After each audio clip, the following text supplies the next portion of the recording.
Welcome again to Joe Stunner Boxing. I want to talk today about Skye Nicolson because she had that fight with Sabrina Perez on the last Saturday, and it was overshadowed really her victory by the tragedy of Sabrina's trainer and husband passing away. Right, I think it was right at the end of the fight. He had a heart attack and died. So rest in peace, Diego Arrua.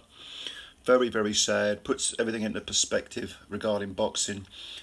And I didn't really review Skye's performance against Sabrina Perez because of that reason. But I did make a few sort of cursory comments just to sort of acknowledge that the fight took place.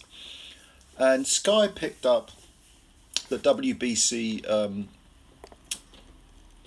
interim title against Sabrina. In fact, I think Sabrina actually held that belt and Skye won it off her. And going in, Sabrina was the more experienced woman. She came in with, I think that's 18 wins, only 2 KOs, 1 defeat, which was by stoppage, and that was actually a 1-round stoppage back in 2018. And since then, Sabrina had only had 2 fights, both of which she'd won. One was only a 4-rounder. So even though she was more experienced, she hadn't been active. She's 36, and Skye had been active. In fact, she'd been very active because she had won 7 fights going in, no KOs, but she only turned pro, I think, about 18 months ago. So she's flying. She's very, very active. And to be honest with you, I wasn't surprised that Skye won. I thought that I thought she'd win every round. To be honest with you, I'd seen little bits and pieces of Sabrina, but I've watched all of Skye's fights, and I just thought the style. Also, Sabrina had been down at bantamweight, and Skye is a career featherweight. She looked so much bigger. The styles I thought were perfect for Skye, and I thought she'd pick up that belt. Well, I made a few comments, like I say in this previous video, and I said that if Skye went in with Amanda Serrano, who is the actual WBC World Featherweight title, not the interim one, in fact she's undisputed at featherweight, I said Skye would get smashed to bits. And I guess they were Australian fans, a few were, maybe they all, I don't know. But some people took umbrage with this. How can you say that? You're dismissing Skye. Look, I like Skye Nicolson. I think she comes across really well in interviews. Seems like a really nice girl, very respectful. She has skills which are decent, pretty decent skills. She can probably beat most girls in the featherweight division. But Amanda Serrano, at the moment, is 45 wins with 30 KOs. That's a woman's. In fact, that's a man's KO percentage. That's a KO percentage that most men would be proud of. She's only got 2 defeats, both on points, and there's a draw in the mix as well. But her next fight is going to be 12 rounds, 12 3-minute rounds. This is a highly skillful and definitely a massively experienced world champion who has proved it through weight divisions. I mean, am I right in saying she's fought in 8 weight divisions? I think so. I think she's been down to flyweight or superfly or something, and up as far as welter or something like that. I can't remember exactly. I know she's fought at lightweight, but she is a fantastic female fighter. She's 34 now. She's obviously a big star in Puerto Rico. Previously, in fact, it was only in August, she beat Heather Hardy over 10 rounds. Heather showed an immense amount of guts to last the distance, but she did.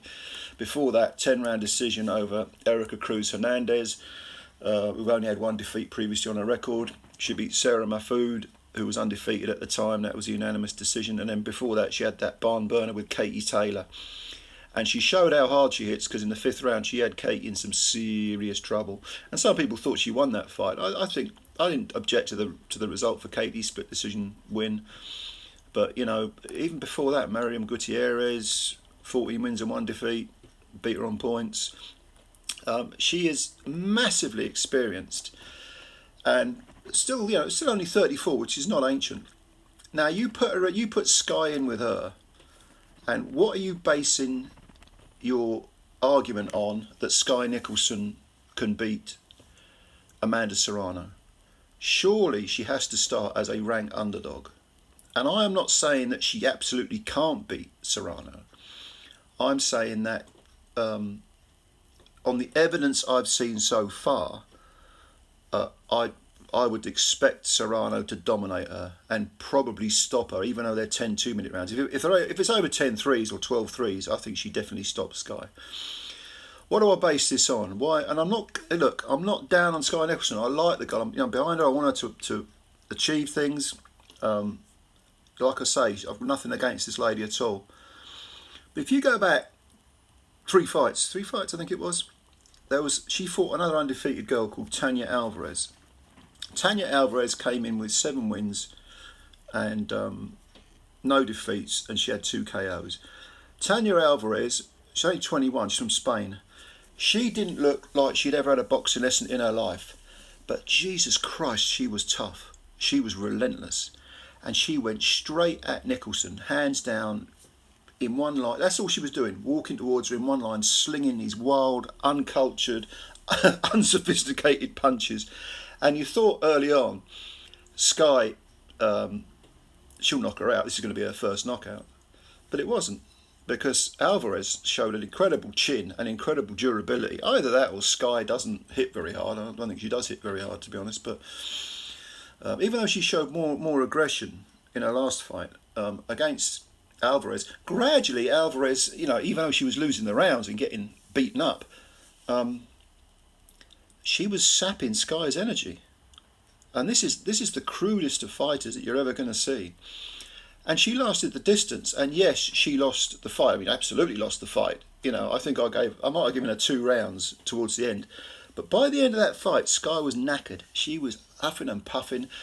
And it was a case of, I think, the mental pressure as well as the physical pressure. The idea that she was hitting this girl so many times, probably her hands were hurting at the end, and the girl was just coming forward. And this girl had absolutely no schooling whatsoever, as far as I could see. She was just a very tough game young lady. And I'd love to see her again. I mean, I think she's had a couple of fights since then, and she's, she's won them both. She's a Spanish girl. But she's entertaining to watch because she's just a pure, raw slugger. But she gave the Olympian, the world-schooled Skye, a tough fight, and she won a couple of rounds. Now, you put Skye in with Amanda Serrano. What do you think's going to happen? Because Amanda Serrano is a skillful fighter, and she is well-schooled, and she has fought everyone, and she's been 10 rounds God knows how many times. And, she's about to fight 12 threes. This is the proverbial woman against girl. And, lots of check hooks and semicircles are not going to offset Amanda Serrano. Amanda's going to come looking for you, and she's going to come with heavy hands. 30 KOs in 45 wins.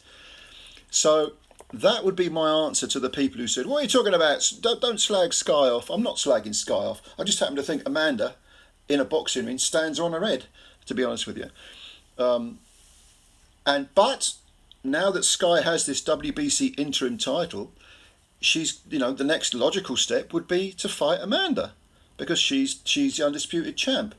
And I don't blame Skye for wanting to fight her. Skye's a fighter, she wants to achieve her dreams. Good luck to the girl. Seems like a lovely girl, really nice girl. And if she beats Amanda, I'll be the first one to say, whoa, I was totally wrong. You never know. Some fighters go in there totally untested, and they give a sort of revelatory performance, and it's like an epiphany. And you think, my God, where have they been hiding that? But she's only had 8 fights now, Skye. No knockouts, and yeah, it's I don't fancy her chances against Amanda, put it that way. But no disrespect to Skye. Anyway, all you Aussie fans out there, what do you think of Skye? Where do you think she's going? Do you think she has a chance against Serrano? What do you think her next step should be? She's got to fight Serrano if she wants world titles.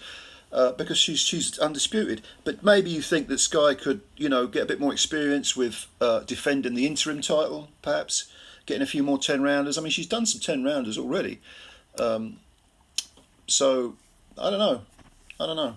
and she was a bit more aggressive against Perez, but to be honest with you, there ain't a lot of power there. I mean, she didn't hurt Perez, and Perez was a smaller woman, looked, you know, dwarfed, very much shorter, looked like she had a little bit of excess weight on her, probably make bantamweight, and Skye didn't really hurt her.